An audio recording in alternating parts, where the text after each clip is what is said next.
Hey,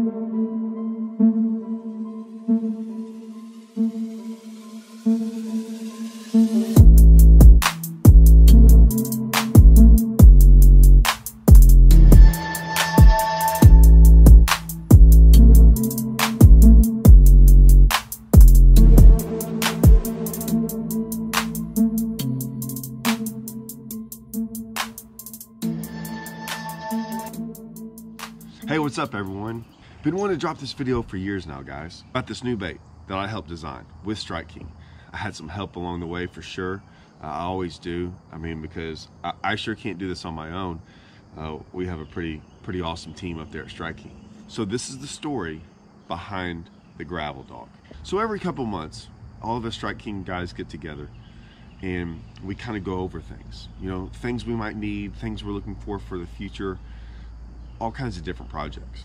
It's basically a project list. And this one was this 6 to 12 foot crankbait, and that was something we were kind of missing. We wanted to kind of revamp in our own lineup, and we kind of wanted something a little bit different. Well, in one of those meetings, and this was kind of years ago, I was like, hey, can I tackle that? Like, let me work on that. That's not something that I would normally even try to do, but I figured if I did it, it would teach me some more things about crankbaits. So I was like, hey, let me take that. So they're like, yeah, go ahead. So eventually I got home and I think about these things constantly, right? Driving around, I'm always going over like these bait ideas and how to create something and maybe what I want. I got home and one of the things is we wanted a crankbait that was a certain size, that ran a certain depth. We wanted something in like the 1.5 deep body. And I was going, okay, I got to put a bill on there to maybe go a certain depth, and I want it to react a certain way. When I started on this, I was like, okay, I have to get something set in stone to a degree, and then we're going to build off of that bait. That was my idea. So out of all these baits, one of my kind of best kept secrets is a Series 4. And on the Series 4, the bill is shaped a lot different than all the other series. So I was like, hey, let's start there. That bill's gonna look pretty good on a 1.5. Now, the 1.5 deep is different than the 1.5. I honestly didn't even know it. Someone had to tell me that it's a little bit, the size is a little bit different. And I went out to the lake. Before I got out there, I started figuring out how do I take the bill off the 1.5 deep. So that's what I did. I got a Dremel tool. I started dremeling it all out. And I figured out, okay, that looks good. And I cut the bill off of Series 4s, and that's what I did. Here's what it looked like when I was out on the lake. What's up, guys? Today, man, let's just get it all out there. Man, I've been rolling, man. So just got back from Amstead last night, driving all night long, getting home at like 1 something in the morning. I'm on the lake again. Like, I have to go see if this is gonna work. This video might not ever even air. Since starting to work with Strike King more and develop more baits, and they've given me a bigger role, I'm also having to come out here and mess with a bait. I think I fixed it the other day and got this thing the way we need it to go. So I made up 3 more, and now I'm gonna go work on that as well as this. So I got 2 things I'm gonna go do out here. That one technique, I might not ever show you, it might not ever even be a big deal. The second one, I have a pretty good feeling that thing's gonna come out. I've been one of those guys in the past that used to do this, but here lately, I haven't really had to. But now, like I said, now with my new kind of position at Strike King, I'm gonna be doing this a lot more. I'm kind of jacked up to go do this. Anyways, let's see what happens, guys.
So I'm out there, and basically all I'm doing is I'm putting this bait together with two existing Strike King baits, because like I said, we now have technology to where we can form things and do things, but it's a lot easier to start off with a base.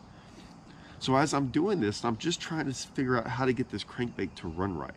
Now, I didn't have to do much with it, but as I was dribbling on it, I dremel here and a little bit there and underneath, and I was putting it all together, gluing it. Of course, I had to have split rings on and hooks and everything, but as I'm throwing this out there, I'm thinking, man, this kind of looks pretty good anyways. I was dremeling it because, to be honest with you, I realized too that it can kind of look bad and still run pretty good, but I still wanted to smooth some things out. So I was smoothing some things out, making it just look a little bit prettier.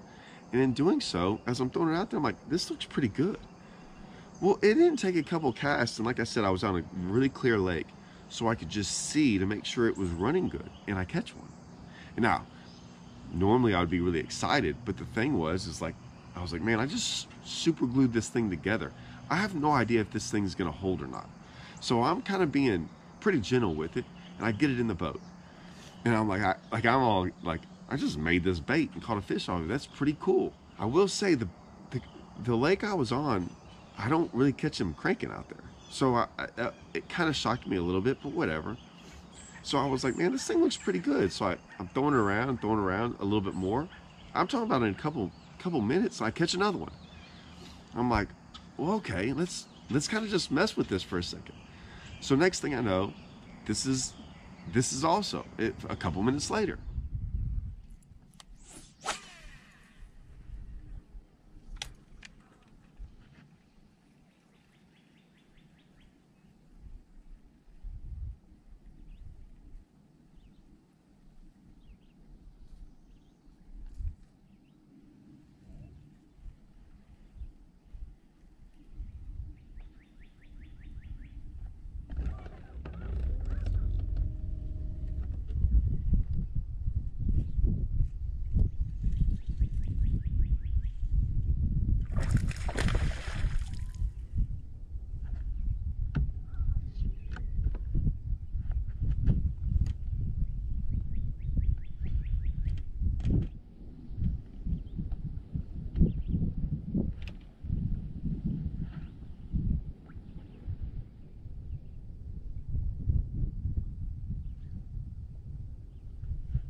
Is it cool that I got a 3-pounder on right now on this bait?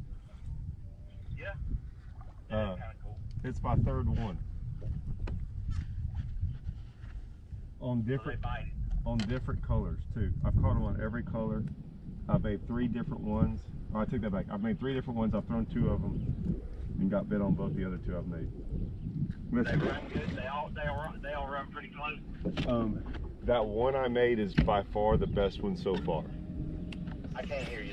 The first one I made was the best one I made so far. Right. What do you think's the difference? Oh, did I glued it in there better? I got you. The only reason these don't run as good, they run good. Okay, they run good, but sometimes when you bring them back, like this one I got right now, it wants to like kind of act goofy as soon as like when it comes up. You can't reel it as fast. I just don't think they're made as clean as the first one. But they all run, like I'm saying, like, you know, like, well, now this one doesn't want to run that good because dude, I mean, it's super glued on there. Who knows? Can you hear me? Yep. Yeah, I mean, I'm catching fish on it, and it's freaking super glued on there. You know what I'm saying? Like, it really wasn't made to catch fish.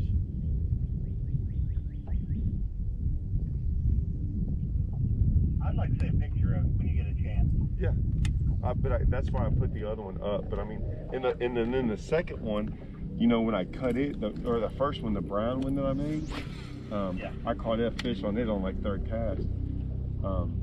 But if you cut too far in, like, so I have to cut that other bill out of there which leaves a hole, and I might not have sealed that hole, so it's trying to sink a little bit, which is fine. Like I could, dude, I made them in about 10 minutes. Like I can, Yeah, sure.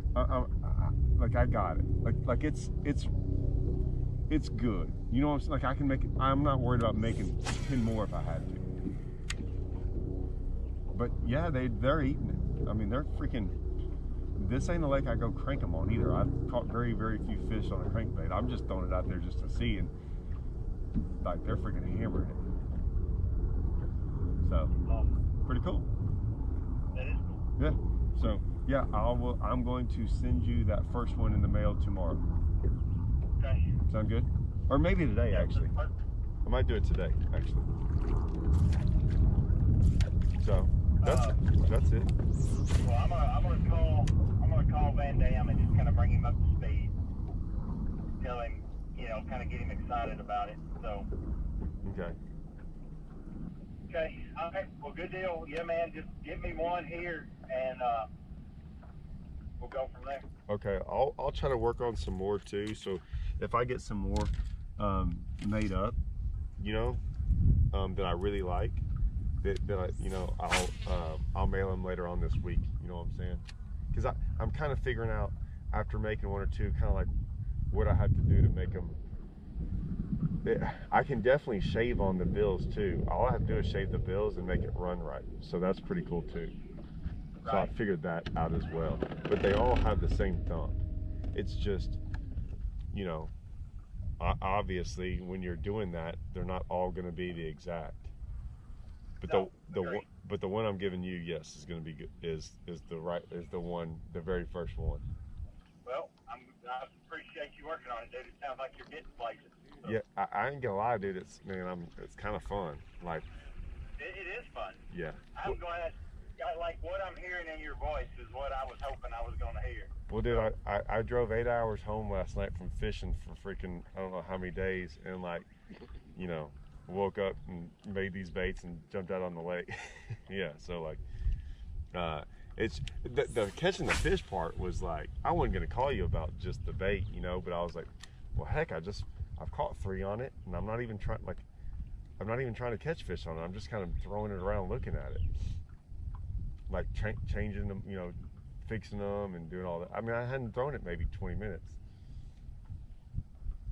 That's good. That's awesome. Yeah. That's like some of the best stories of some of the best baits I've ever heard of include something like that, where man, during testing it, we kept catching them on it, you know? Yeah. Well, it was really funny yesterday, like throwing it with Jason.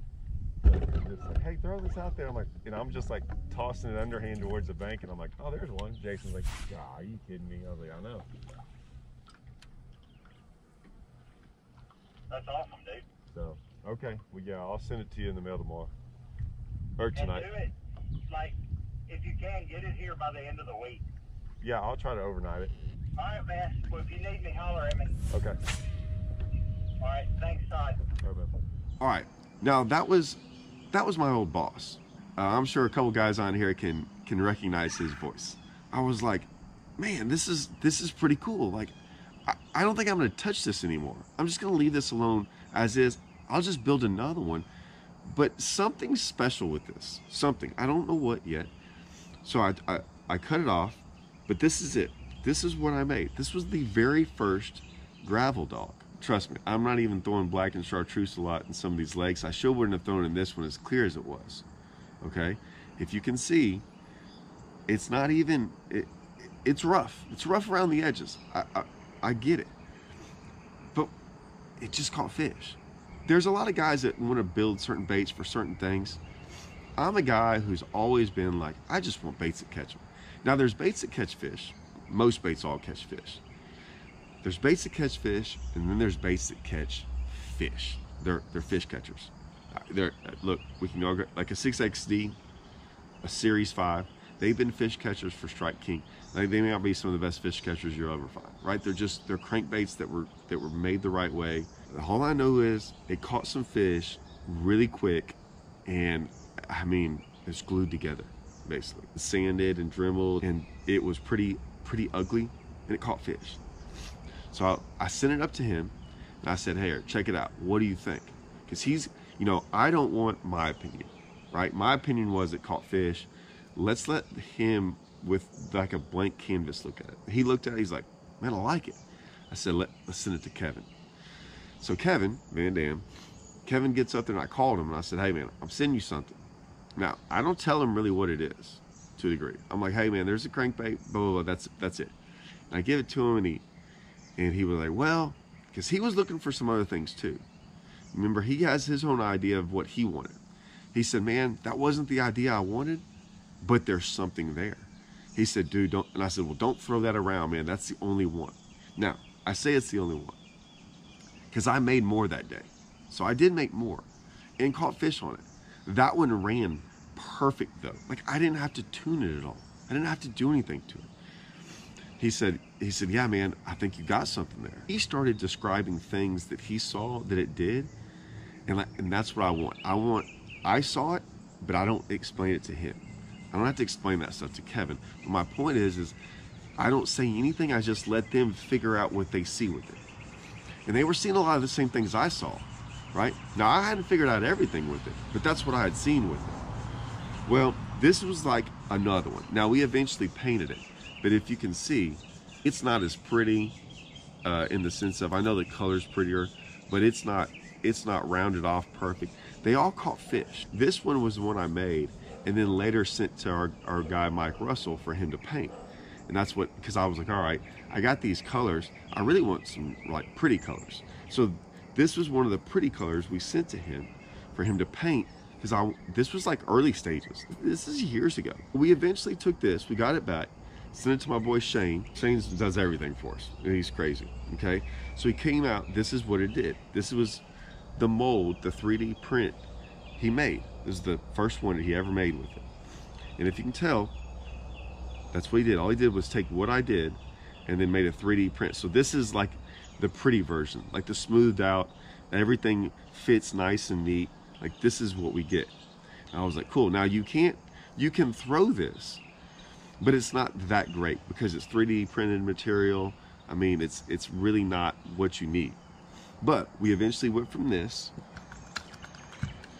to this is the next one we got, right? So now we have components on it, we have hooks on it, we have a rattle in it.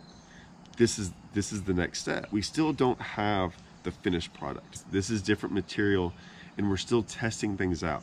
That's what we do. So in part of that process of testing it out, I then sometimes go to a pool and check it out in a pool. Sometimes the pool helps, sometimes it doesn't, sometimes it doesn't tell me anything. What I found interesting is how this bait moved across the bottom and how much it hugged the bottom. This is important. I want you to watch really closely. This pool, like a lot of pools, is deep in the middle.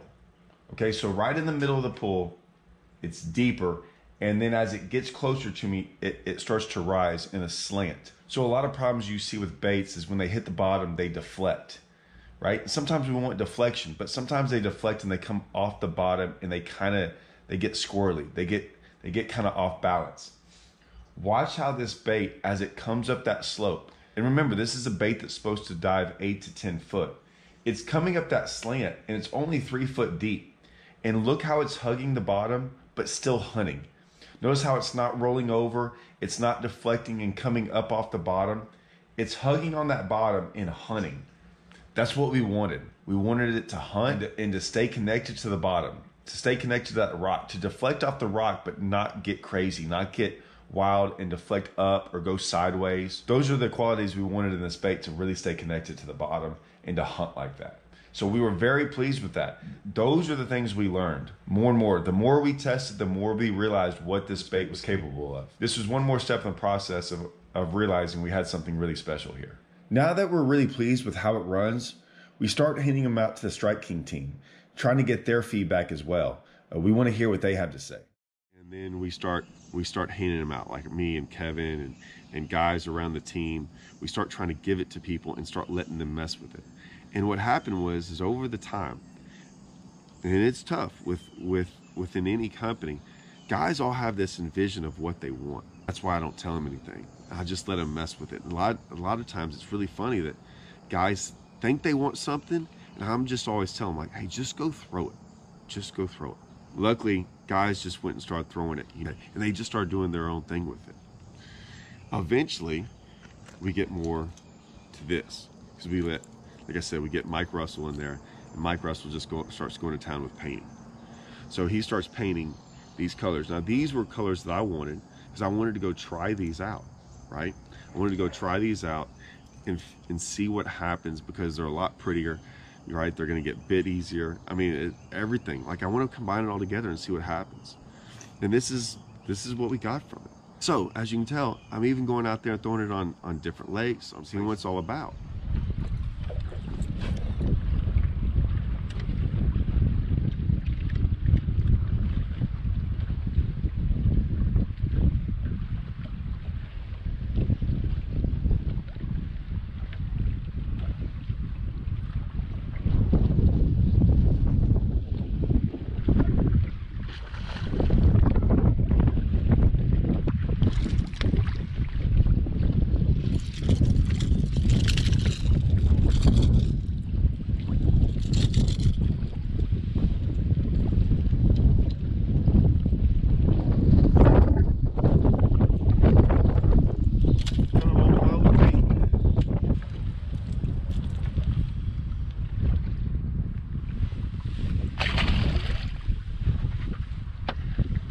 We go from all that. Kevin's got them, Zona's got them, like, people have got them, right? Mark Rose has got them, people have them.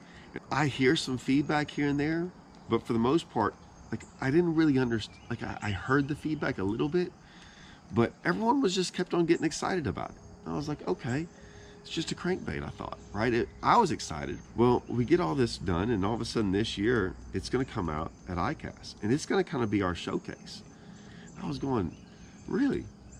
That's interesting. It's gonna be our showcase bait? I was like, I like it, but I just didn't know, guys.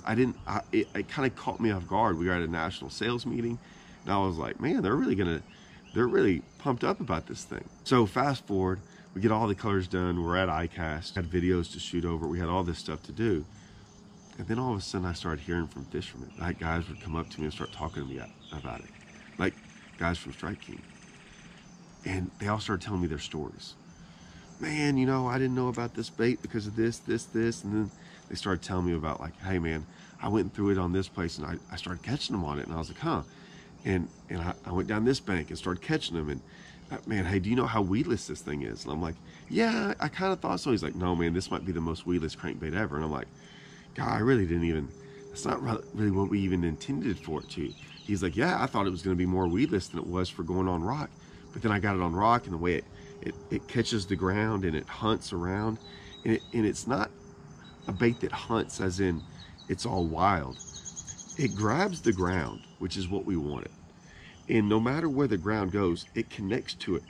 And it travels around it, right? Just like a crawfish and things would.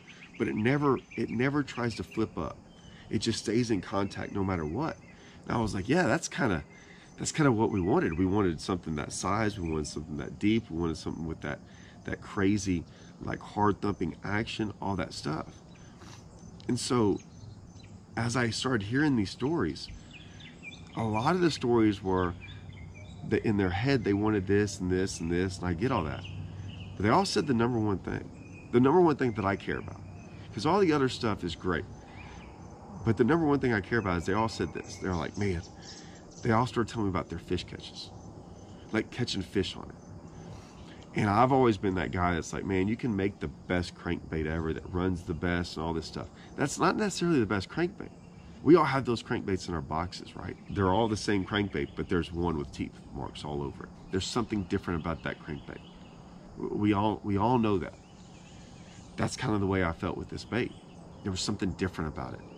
I think that's why we let off with it, because of all the stories from everyone. Everyone was excited about it. Everyone had caught a whole bunch of fish on it. I was like, oh, there you go.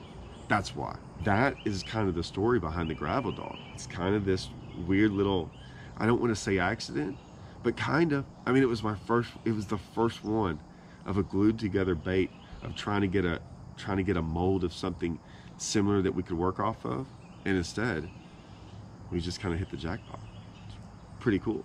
And now it's turned into this. Pretty excited about it. Pretty different way of doing things.